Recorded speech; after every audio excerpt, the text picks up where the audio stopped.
Ya, puji Tuhan, Bapak Ibu sekalian, pada kesempatan ini kita boleh bersama-sama kembali. Sebelum kita mendengarkan firman Tuhan, mari kita berdoa.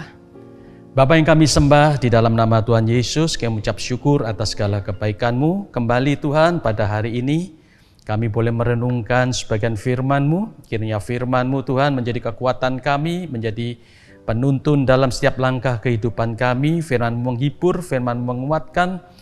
Firman-Mu Tuhan memberi sesuatu kekuatan yang baru dalam kehidupan kami. Terima kasih Bapa, beracara dari awal pertengahan hingga akhirnya. Kuasai mulut bibir hamba-Mu, biar setiap kebenaran firman Tuhan boleh diberitakan dan menjadi berkat untuk bagi kami semua. Terima kasih Bapa, kami sambut firman-Mu. Hanya di dalam nama Tuhan Yesus kami berdoa mengucap syukur. Amin. Puji Tuhan. Shalom Bapak Ibu sekalian. Ya, pada kesempatan ini senang sekali kita boleh bersama-sama kembali dalam keadaan yang baik, dalam keadaan yang sehat. Semua karena kasih karunia anugerah Tuhan yang begitu besar dalam kehidupan kita. Ya, puji Tuhan. Bapak Ibu sekalian, pada kesempatan hari ini kita akan merenungkan satu kebenaran firman Tuhan. Ya, bagaimana kita sebagai anak-anak Tuhan harus tetap menjaga kehidupan kerohanian kita, supaya kita tetap ada di dalam kasih karunia dan di dalam naungan pimpinan Tuhan. Pada hari ini kita akan belajar dan kita renungkan satu kebenaran firman Tuhan. Mari kita lihat di 1 Petrus 1 ayat yang ke-14. 1 Petrus 1 ayat 14 dikatakan, hiduplah sebagai anak-anak yang taat, dan jangan turuti hawa nafsu yang menguasai kamu pada waktu kebodohanmu. 15. Tetapi hendaklah kamu menjadi kudus di dalam seluruh hidupmu, sama seperti Dia yang kudus, yang telah memanggil kamu. 16. Sebab ada tertulis, kuduslah kamu, sebab aku kudus. Demikian firman Tuhan yang ditulis oleh Petrus. Di sini dikatakan kita hidup sebagai anak-anak yang taat. Saudara perhatikan ada kata taat dan disambung, dan jangan turuti hawa nafsu yang menguasai kamu pada waktu kebodohanmu. Nah, pada kesempatan hari ini kita akan merenungkan satu bagian firman Tuhan. Mungkin kita jarang membicarakan, jarang memperhatikan satu kalimat terakhir dikatakan, jangan turuti hawa nafsu yang menguasai kamu pada waktu kebodohanmu. Saudara perhatikan dua kata terakhir dari kalimat ini, waktu kebodohan. Nah, waktu kebodohan ini harus menjadi waspada kita sebagai anak-anak Tuhan. Seperti dituliskan dalam firman Tuhan, hati-hati dengan yang namanya waktu kebodohan. Nah, kita akan pelajari lebih dalam lagi apa yang dimaksud dengan waktu kebodohan itu. Karena itu mengandung konsekuensi yang luar biasa. Ayat 15 dikatakan, tetapi hendaklah kamu menjadi kudus dalam seluruh hidupmu. Harus kudus dalam seluruh hidupmu. Dikatakan sebab ada tertulis, kuduslah kamu sebab aku kudus. Sebab Tuhan itu adalah kudus. Di dalam kekudusan Tuhan memberkati, di dalam kekudusan kita hidup di dalam kasih karunia. Di luar itu kita akan kehilangan kasih karunia, kita akan kehilangan akan pimpinan dan anugerah Tuhan.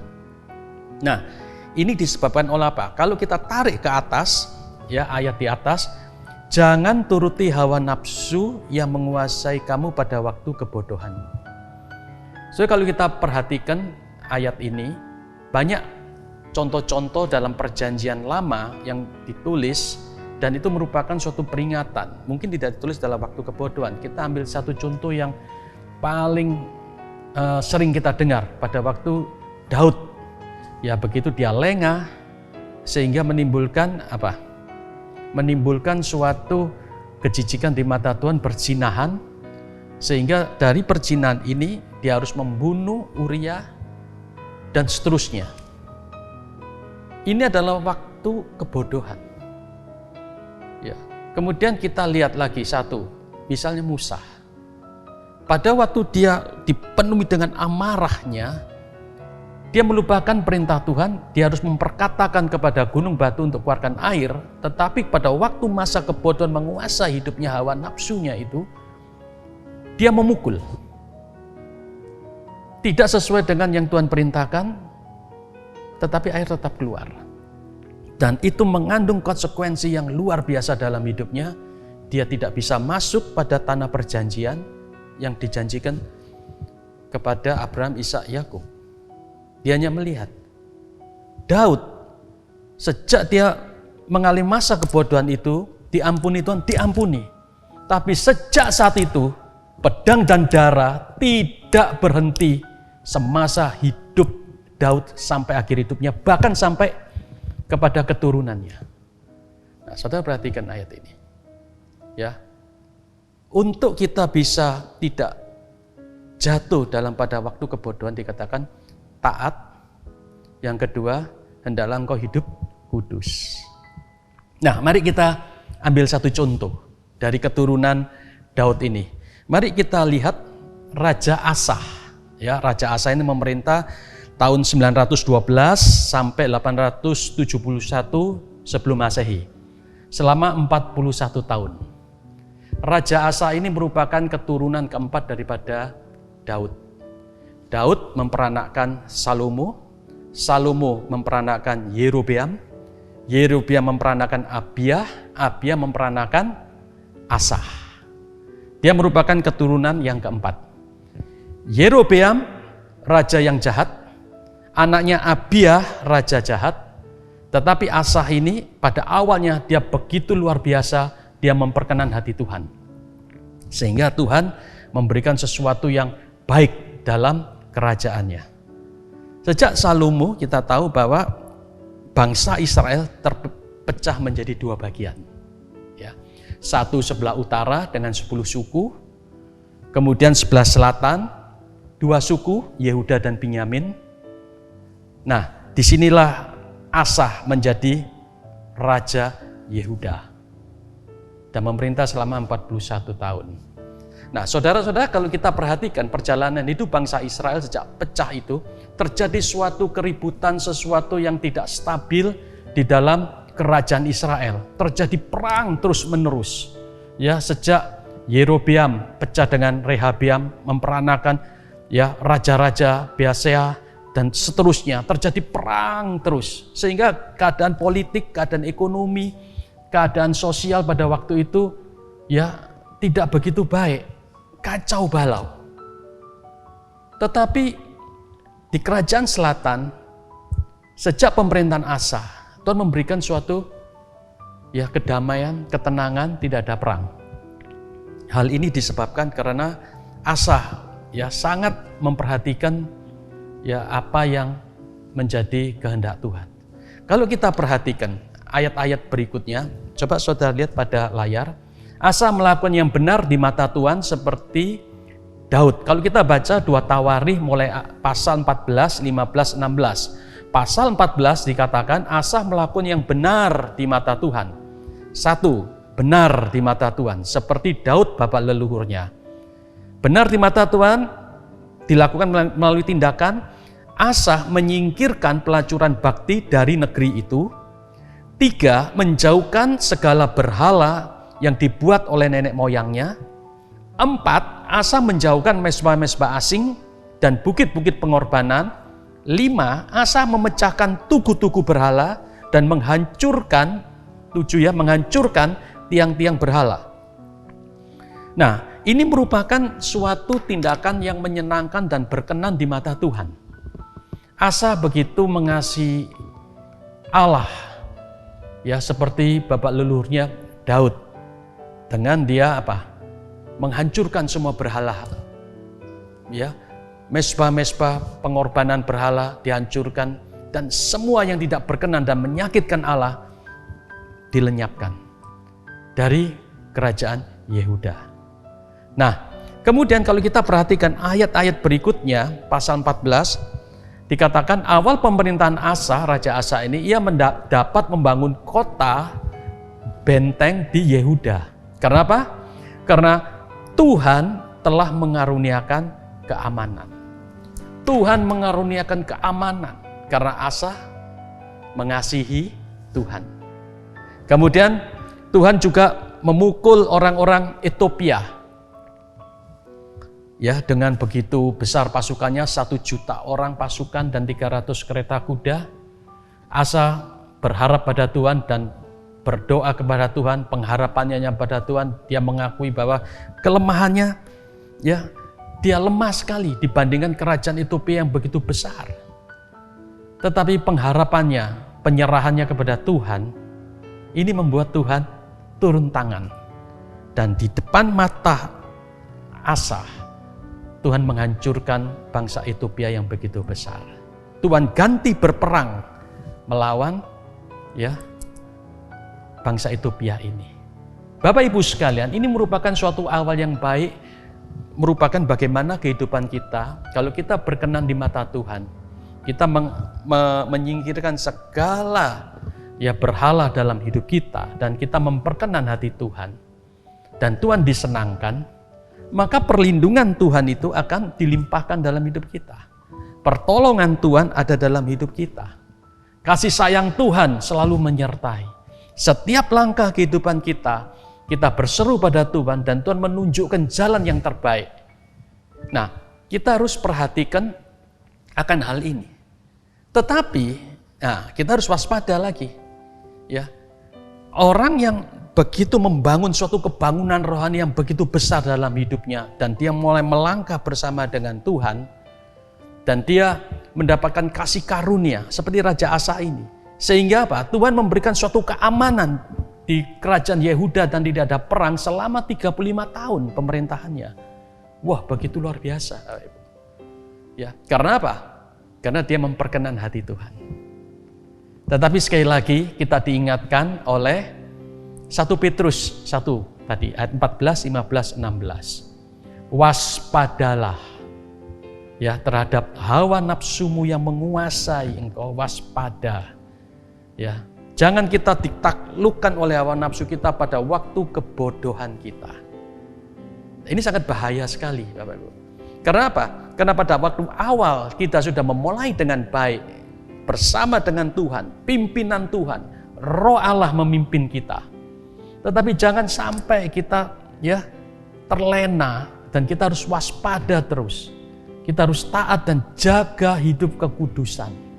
Karena Roh Allah itu kudus adanya. Nah, mari kita lihat.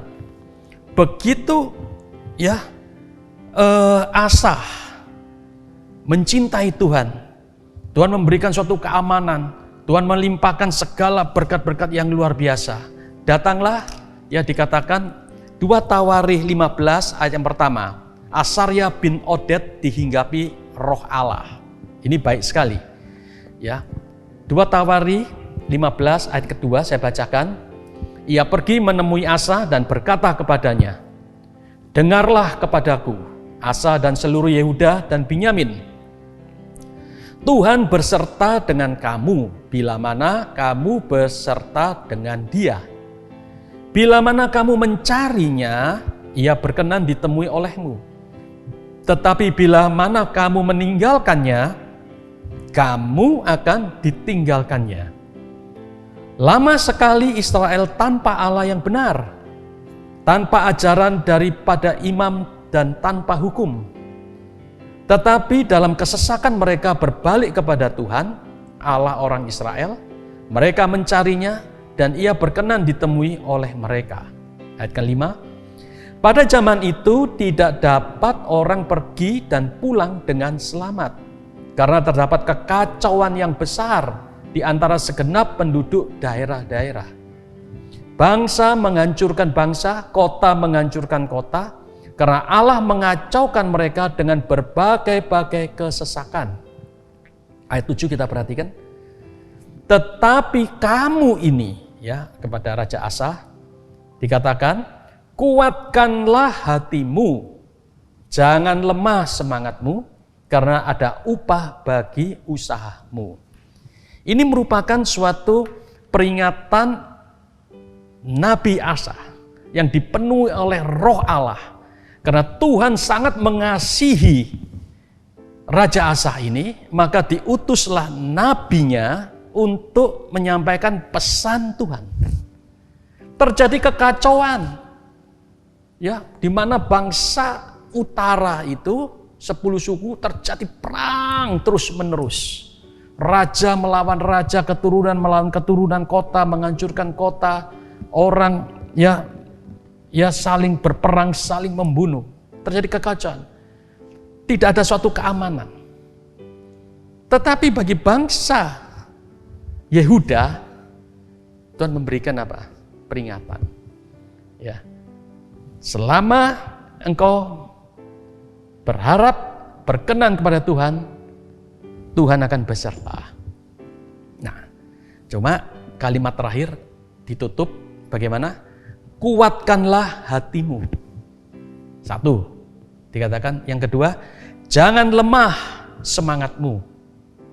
2, 3, karena ada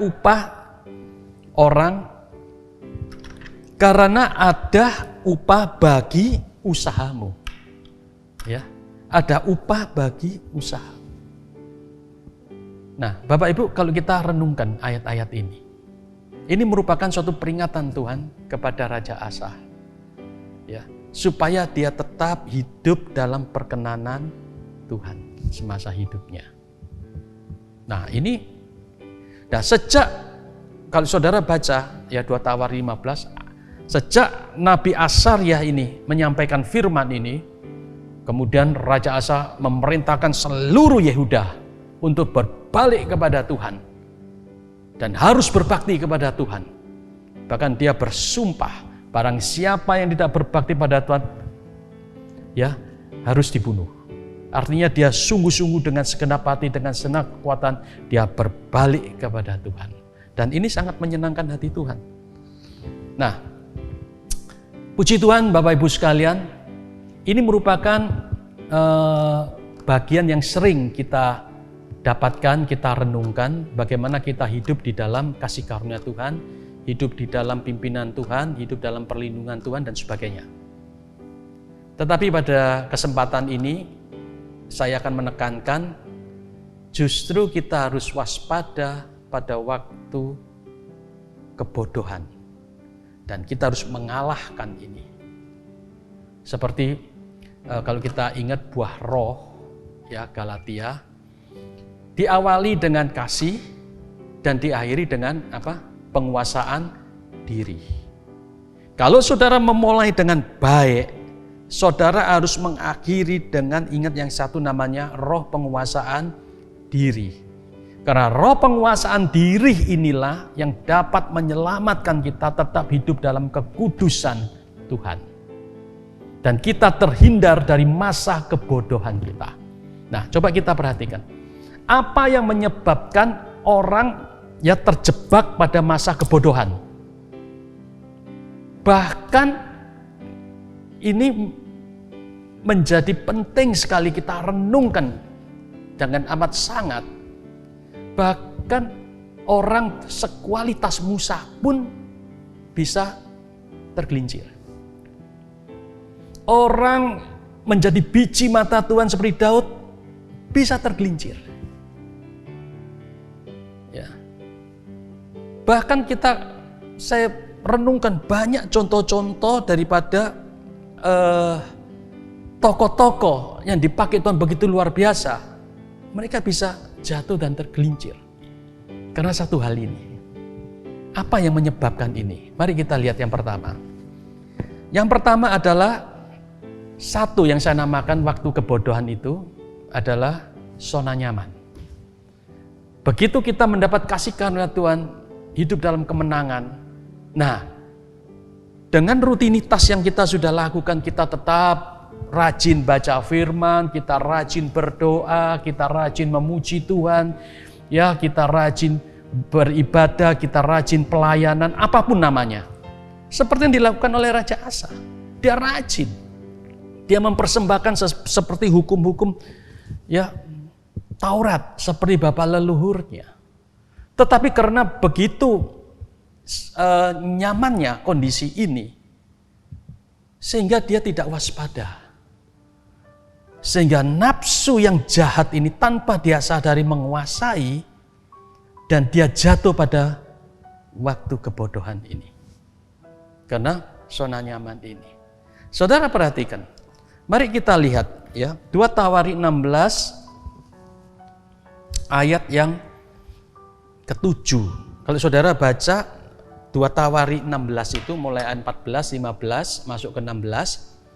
Di situ terjadi perang. Raja Israel pada waktu itu, Baseah, ya, ingin memerangi Raja Asa. Ya. Dia bekerja sama dengan Raja Aram Ben-Hadad dari Suriah untuk bergabung bersama memerangi Raja Asa. Nah, Raja Asa merasa pada waktu itu mengalami zona nyaman, ada perlindungan Tuhan, dia bisa membangun kota-kota dan sebagainya.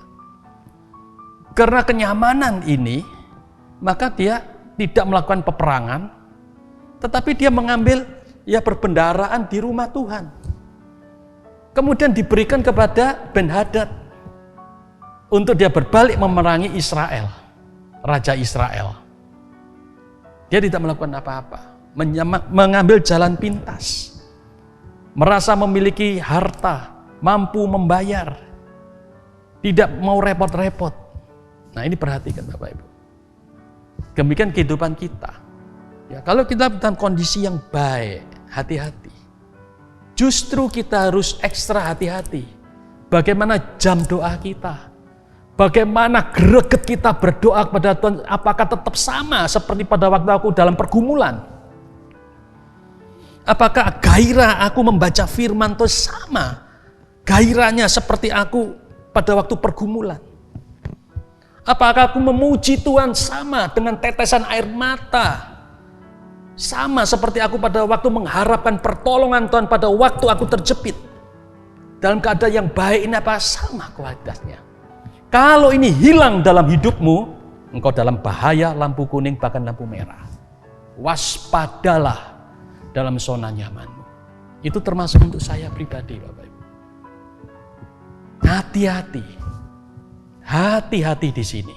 Waspadalah. Maka Petrus berkata, taat, jagalah kekudusan. Nah, begitu Raja Asa mengalami hal ini, kemudian Tuhan mengasihi Asa. Masih mengasihi aja karena mengingat Asa ini begitu baik di mata Tuhan, menghancurkan mezbah-mezbah pengorbanan, membawa bangsa Israel kembali kepada Tuhan. Supaya Asa tidak jatuh dalam penghukuman Tuhan, ditinggalkan Tuhan, maka dikirimlah yang namanya Nabi Hanani.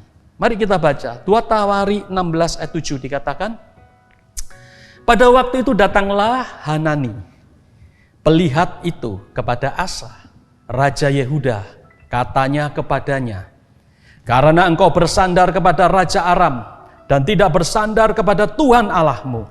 Oleh karena itu terluputlah tentara Aram dari tanganmu. 8. Bukankah orang Ethiopia dan orang Libya besar jumlahnya? Kereta dan orang berkudanya sangat banyak.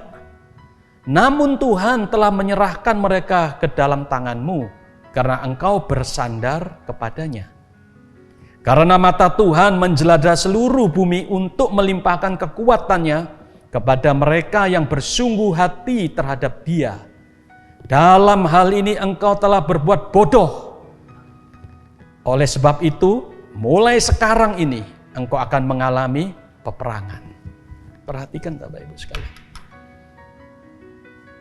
Asa tanpa sadar dengan segala kebaikan Tuhan, kasih karunia Tuhan, justru menjadi jebakan dia. Yang seharusnya dia berharap pada Tuhan, pertolongan Tuhan untuk mengalahkan Raja Israel dan Raja Aram Ben-Hadad. Dia tidak ingat bagaimana waktu dia berseru kepada Tuhan dengan sungguh-sungguh. Dia mengakui kekuatannya lemah menghadapi bangsa Ethiopia, Libya dengan 1 juta tentaranya, 300 keretanya. Dia berseru-seru pada Tuhan dan Tuhan menolong. Sedangkan jumlah daripada pasukan bangsa Israel dengan Raja Aram jauh di bawah itu. tetapi dia menggunakan kekuatannya sendiri. Dengan harta bendanya, dengan kemampuannya, justru membawa jerat bagi dia. Dan pelihat itu, ya Hanani, yang dengan roh Allah dia mengatakan, sejak saat ini engkau akan mengalami peperangan dalam kerajaanmu. Nah, ini yang menjadi ya waktu masa kebodohan itu menjadi jerat bagi Asa. Nah, apakah Asa bertobat seperti leluhurnya Daud ditegur oleh Nabi Nathan? Dia mengakui dosanya. Bahkan di hadapan bangsa Israel dia mengakui dosanya. Terhadap Allah dia mengakui dosanya. Tetapi apa yang dilakukan oleh Asa? Justru Asa ini memenjarakan Hanani. Juga orang-orang lain yang memperingatkan, yang mengasihinya untuk balik pada Tuhan. Justru dipenjara. Bapak Ibu sekalian, mari kita perhatikan. Jangan sampai itu terjadi dalam hidup kita. Karena zona nyaman, karena kenikmatan kita. Tapi justru teguran-teguran yang Tuhan berikan, justru itu ya kita abai. Ini bahaya sekali dalam hidup kita. Coba kita lihat berikutnya. Yang kedua, yang menjadi jebakan daripada masa atau waktu kebodohan ini, yang kedua adalah kesombongan. Ya, coba kita lihat 2 Tawari 16 ayat yang ke-10. 2 Tawari 16 ayat yang 10 dikatakan firman Tuhan, maka sakit hatilah Asa karena perkataan pelihat itu Hanani, sehingga ia memasukkannya ke dalam penjara, sebab memang ia sangat marah terhadap dia karena perkara itu. Pada waktu itu Asa menganiaya juga beberapa orang dari rakyat. Yang kedua adalah apa? Kesombongan ini. Dengan zona nyaman itu langsung efek dominonya yang kedua menjadi satu. Ini seperti saudara kembar, ya, kesombongannya ini. Dia tidak terima ditegur. Ya, kamu siapa? Ya, saya raja, penguasa Yehuda. Sekian puluh tahun, 35 tahun, Tuhan memberikan keamanan. Tuhan berkenan. Aku tetap melayani Tuhan. Aku memberikan korban kepada Tuhan. Dia tidak bisa menerima teguran daripada pelihat ini Hanani. Dipenjarakan. Kenapa? Pada waktu nafsu menguasai hidupnya, ya waktu kebodohan itu menguasainya, dia terjerat ya, dengan kesombongannya ini. Nah, ini bahaya sekali Bapak Ibu. Ya. Jadi Bapak Ibu sekalian, mari, ini merupakan peringatan bagi kita juga. Supaya kita tetap waspada, kita taat dan kita jaga kehidupan kudus kita. Yang ketiga, mari kita lihat. Waktu kebodohan ini yang ketiga, itu adalah keras hati. Coba kita lihat pada akhir hidup daripada Raja Asa ini. Kita lihat 2 Tawari 16 ayat yang ke-12 dikatakan, ya ketika menderita secara jasmani, perhatikan, daripada mencari Allah dahulu untuk pengertian dan penyembuhan, dia hanya minta bantuan kepada para tabib atau dokter yang mungkin menggunakan berbagai mantra atau obat-obat dari kekuatan gaib. Ya, ini dilakukan oleh Asa. Coba kita lihat 2 Tawari 16 ayat 12 dikatakan, pada tahun ke-39 pemerintahnya Asa menderita sakit pada kakinya yang kemudian menjadi sangat parah. Namun dalam kesakitannya itu ia tidak mencari pertolongan Tuhan karena kekerasan hatinya ini, tetapi pertolongan tabib. Bayangkan Bapak Ibu, Tuhan itu sebetulnya sangat mengasihi Asa. Pada waktu Asa berkenan pada Tuhan, dikirimnya Nabi Asaria. Kemudian Asa dengan rendah hati menerima, kemudian memerintahkan seluruh Yehuda mencari Tuhan. Tuhan memberikan suatu keamanan. Begitu keamanan ini menjadi jebakan bagi dia pada masa kebodohannya, ya, dia meninggalkan Tuhan. Dia menggunakan kekuatannya sendiri dalam menghadapi Israel, ya, bergabung dengan Raja Aram Ben-Hadad. Kemudian yang kedua, dia sombong. Dia tidak bisa menerima teguran. Dia memenjarakan justru orang-orang yang mengasihi Asa ini. Melalui Roh Allah dipakai orang-orang ini untuk memperingatkan, tapi itu menjadi kesia-siaan. Yang ketiga, Tuhan memberikan suatu penyakit. Apakah anakku ini kembali mengingat, berharap pada Tuhan yang empunya surga, yang membuat dia menjadi raja, yang melindungi dia pada tahun yang ke-39 pada masa pemerintahannya. Justru dia tidak mencari Tuhan, justru mencari para tabib. Karena apa? Kekerasan hatinya.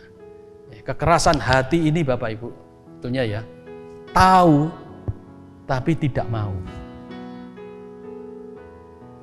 Tahu tapi apa? Mengeraskan hati, tidak mau melakukan yang baik. Maka Asaria kalau kita perhatikan tadi ayat yang pasal ke-15 itu, ya, maka kuatkan dan teguhkan hatimu, semangatlah engkau. Karena ada upah dari usahamu itu. Engkau tahu, engkau harus melakukan. Diingatkan, tapi Asa pada akhir pemerintahannya, dia meninggalkan Tuhan. Dia berharap pada kekuatan manusia karena kekerasan hatinya ini. Sebagaimana Fir'aun yang dikeraskan hatinya oleh Tuhan. Bagaimana 10 tulah itu sehingga membawa kematian setiap anak sulung di Mesir. Dan ada kengerian yang luar biasa karena kekerasan hati ini. Sampai pada akhir hidupnya Asa ini, ya, dia tetap mengandalkan kekuatannya sendiri. Dia terjebak dalam waktu kebodohan ini. Hawa nafsunya menguasainya. Tetapi ada firman Tuhan yang baik Bapak Ibu ya. Bagaimana kalau kita sudah menyadari akan hal ini? Coba kita lihat ya. Ini ada hal yang baik ditulis di Yeremia. Ya. Yeremia 15 ayat 19 sampai 21 saya bacakan. Ini pemulihan akan terjadi apabila ya Raja Asa ini atau kita pun yang sudah menerima kasih karunia mengalami suatu kebangunan rohani dalam hidup kita, biar kita tetap setia sampai akhir hidup kita. Kalau kita terjebak pada waktu masa kebodohan kita, melalui kebenaran firman Tuhan yang kita dengarkan hari ini, kita berbalik pada Tuhan, puji Tuhan, karena Tuhan mengasihi Bapak Ibu sekalian. Coba kita baca Yeremia 15 ayat 19. Karena itu beginilah jawab Tuhan, jika engkau mau kembali, aku akan mengembalikan engkau menjadi pelayan di hadapanku. Dan jika engkau mengucapkan apa yang berharga dan tidak hina, maka engkau akan menjadi penyambung lidah bagiku. Biarpun mereka akan kembali kepadamu, namun engkau tidak perlu kembali kepada mereka. 20. Terhadap bangsa ini aku akan membuat engkau sebagai tembok berkubu dari tembaga. Mereka akan memerangi engkau, tetapi tidak akan mengalahkan engkau. Sebab aku menyertai engkau untuk menyelamatkan dan melepaskan engkau. Demikian firman Tuhan. 21. Aku akan melepaskan engkau dari tangan orang-orang jahat dan membebaskan engkau dari genggaman orang-orang lalim. Ya, demikian firman Tuhan yang dikatakan oleh Nabi Yeremia. Kalau engkau mau kembali menyadari bahwa engkau telah jatuh terjerat pada waktu masa kebodohanmu, nafsumu menguasai engkau dan engkau jatuh dalam masa kebodohanmu ini, berbaliklah pada Tuhan. Maka Tuhan akan memulihkan hidup. Gampang Bapak Ibu. Ya. Cirinya bagaimana? Ya itu saya katakan tadi. Apakah pada waktu masa-masa karunia yang Tuhan limpahkan dalam hidup kita, apakah jam doa kita tetap sama? Seperti pada waktu kita mengalami pergumulan. Penyembahan kita meneteskan air mata sama kualitasnya. pada waktu kita bergumul minta pertolongan Tuhan, sama kualitasnya pada waktu kita menikmati kebaikan Tuhan. Itu menandakan bahwa kita tetap dalam zona yang aman di hadapan Tuhan. Kalau ini hilang dalam hidup kita, hati-hati Bapak Ibu. Bukan hanya saya katakan, bukan hanya kita dalam kasih karunia. Mungkin dalam waktu hari-hari ini kita terjepit, tapi kita kehilangan kualitas penyembahan kita. Kita kehilangan gairah membaca firman. Ini merupakan dikatakan masa kebodohan juga. Hati-hati. Kembali. Dan minta roh Allah, roh kudus ini, roh penguasaan diri ini melimpah dalam kehidupan kita. Sehingga kita tetap hidup di dalam kekudusan. Kasih karunia Tuhan ini. Coba kita lihat bagi ayat yang terakhir. Yesaya 44 ayat yang ke-22. Saya bacakan. Aku telah menghapus segala dosa pemberontakanmu. Seperti kabut diterbangkan angin. Dan segala dosamu seperti awan yang tertiup. Kembalilah kepadaku. Sebab aku telah menebus engkau. Ya. Kalau kita mau kembali kepada Tuhan, Tuhan tuh buka tangan, Bapak Ibu. Dia siap untuk apa? Menerima kita apa adanya. Kita bertobat. Kita kembali kepada Tuhan. Jadi artinya Bapak Ibu, dalam keadaan baik, dalam keadaan tidak baik, dalam keadaan yang ya apapun keadaan kita, kualitas hubungan kita kepada Tuhan tetap sama. Gairah kita membaca firman sama. Dalam keadaan tidak baik, dalam pergumulan, dalam keadaan baik, sama kualitasnya. Penyembahan kita, tetesan air mata kita pada masa pergumulan sama baiknya pada waktu kita mengalami kasih karunia kelimpahan Tuhan. Sama tetesan air mata, sama penyerahan kita, sama kita gairah kita sama Tuhan, sama. Kalau kita kehilangan ini semua, firman Tuhan berkata, ayo balik. Kembalilah. Ya. Dari dosa pemberontakanmu. Kembali. Tuhan akan ya melupakan itu semua. Karena kasih karunia Tuhan. Dan kalau kita kembali pada Tuhan, perhatikan Yesaya 46 ayat 4. Mari kita baca sama-sama dengan suara yang keras, dengan kita yakin dan aminkan. Sampai masa tuamu aku tetap dia, dan sampai masa putih rambutmu aku menggendong kamu. Aku telah melakukannya dan mau menanggung kamu terus. Aku mau memikul kamu dan menyelamatkan kamu. Luar biasa Bapak Ibu. Sampai masa tua kita dikatakan, Tuhan itu tetap dia. Tuhan itu tetap sama kasihnya, kuasanya. Sampai putih rambutmu. Sampai engkau tidak sanggup untuk berjalan secara fisik.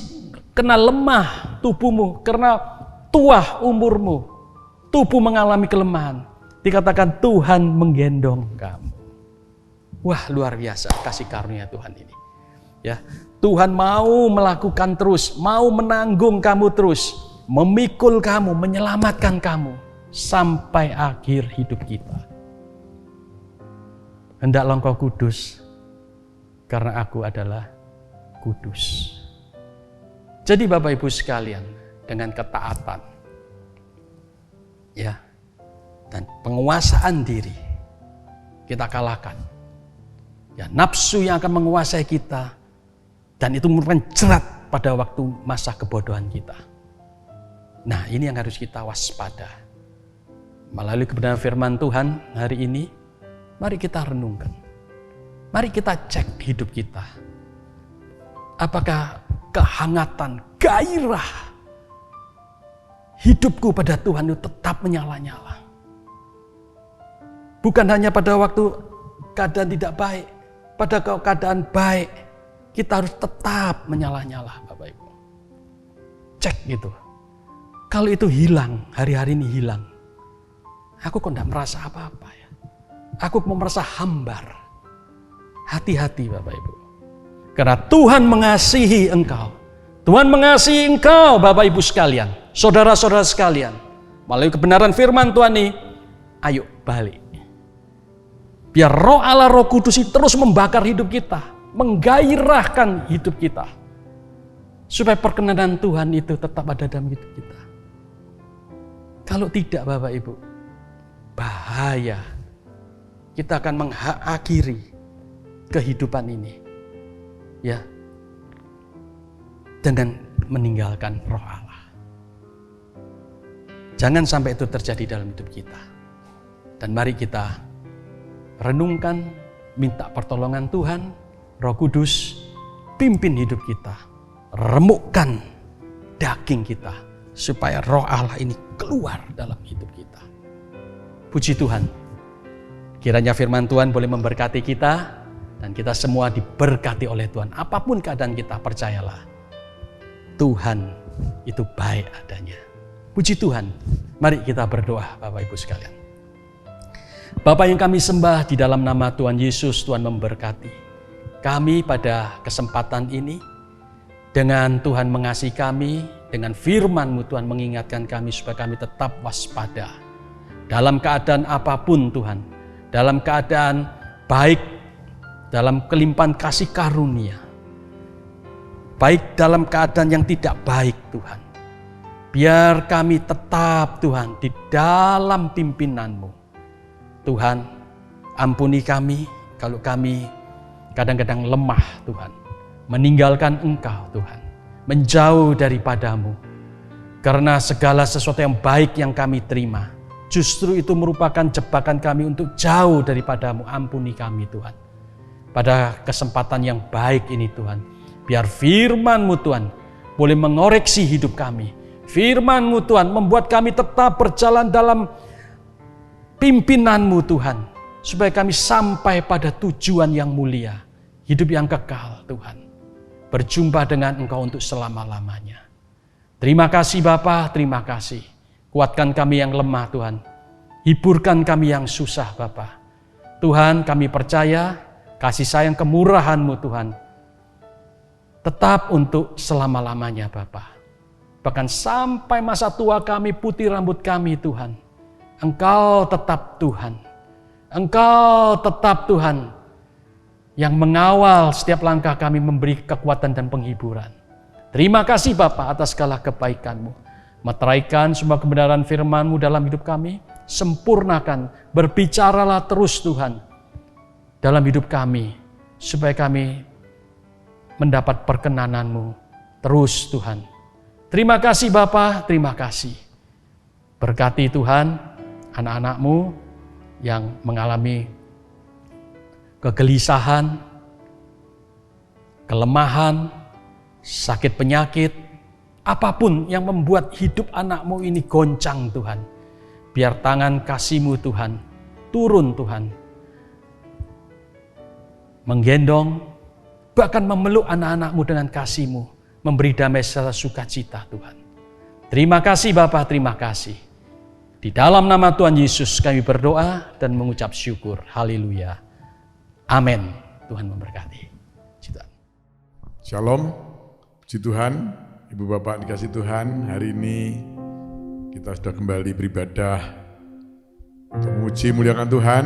Ya, walau sampai hari ini kita masih ibadah online ya. Minggu lalu kita mencoba untuk ibadah Zoom. Kita akan evaluasi bagaimana baiknya untuk kita semuanya ya. Puji Tuhan, doakan ya Ibu Bapak dikasih Tuhan ya, kiranya ibadah kita walaupun masih online makin hari makin ditingkatkan ya. Puji Tuhan, juga saya sampaikan ucapan terima kasih atas segala persembahan yang telah Ibu Bapak berikan, baik persembahan diakonia, persepuluhan, persembahan kasih, dan persembahan yang lain. Kiranya Tuhan membalikan dengan berlipat kali ganda. Ya, puji Tuhan. Ya, saya tetap mengimbau, mari kita tetap jaga kesehatan kita, karena pandemi COVID ini masih belum berlalu. Ya, tetap jaga jarak, ya pakai masker, jauhi kerumunan, ya kalau tidak penting kita tidak keluar rumah dan hindari kerumunan-kerumunan yang ada, ya. Bapak yang dikasih Tuhan, ya kita tetap berdoa juga untuk negara dan bangsa kita, kiranya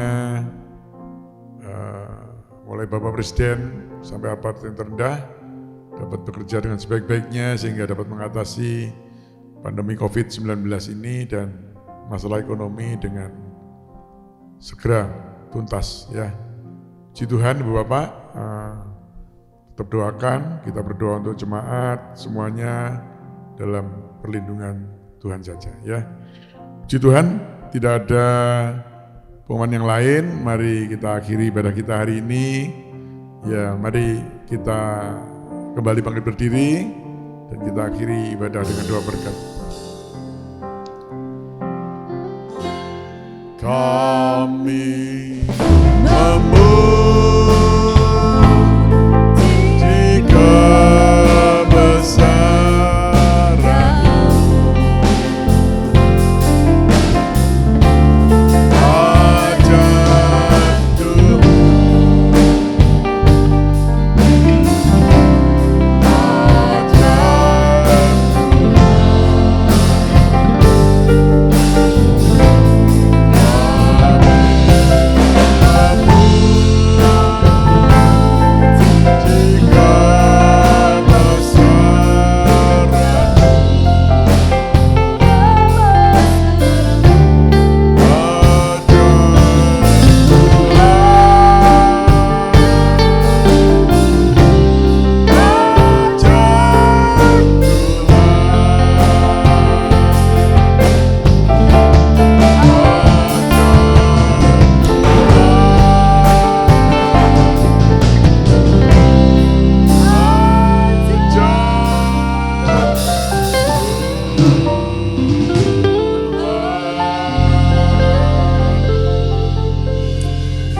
kami naikkan syukur dan terima kasih hadapan hadirat-Mu, Bapa yang ada di dalam kerajaan surga. Pada hari ini Tuhan, Engkau sudah pimpin kami beribadah, memuji, memuliakan, meninggikan Tuhan. Memberkati anak-anak-Mu yang sudah mengikuti ibadah pada hari ini, walau masih di rumah masing-masing. Kami percaya tidak akan mengurangi makna ibadah itu sendiri Tuhan. Kami boleh tetap bersuka cita, memuji, menyembah, meninggikan Tuhan. Berkati anak-anak-Mu yang telah ambil bagian dalam pelayanan, apapun pelayanan mereka, Tuhan memberkati. Terima kasih Bapa dalam surga, memberkati juga hamba-Mu, Bapak Pendeta Gunarso yang sudah menyampaikan kebenaran firman Tuhan, kiranya boleh terus mengabarkan kabar baik ini sampai kapanpun Tuhan.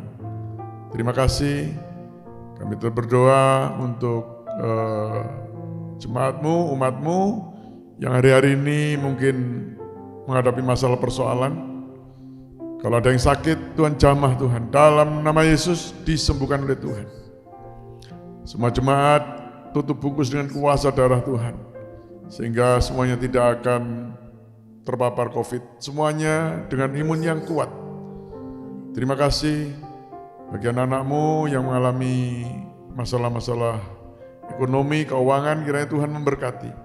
Bagi yang tidak punya jalan, Tuhan buka jalan yang baru. Terima kasih, kami tetap berdoa untuk anak-anak kami yang duduk di bangku sekolah, di bangku kuliah, kiranya Tuhan Yesus tetap berikan semangat. Mereka walau juga studi lewat online, kiranya Tuhan mereka tetap setia mengikuti pelajaran dengan tekun. Berkati para guru, berkati juga orang tua yang mendampingi. Kami juga berdoa untuk ibadah-ibadah sepanjang minggu. Tuhan, ibadah sekolah minggu, solid, YOC, dewasa muda, ibadah doa malam, kiranya Tuhan Yesus, semuanya hanya untuk kemuliaan nama-Mu saja Tuhan.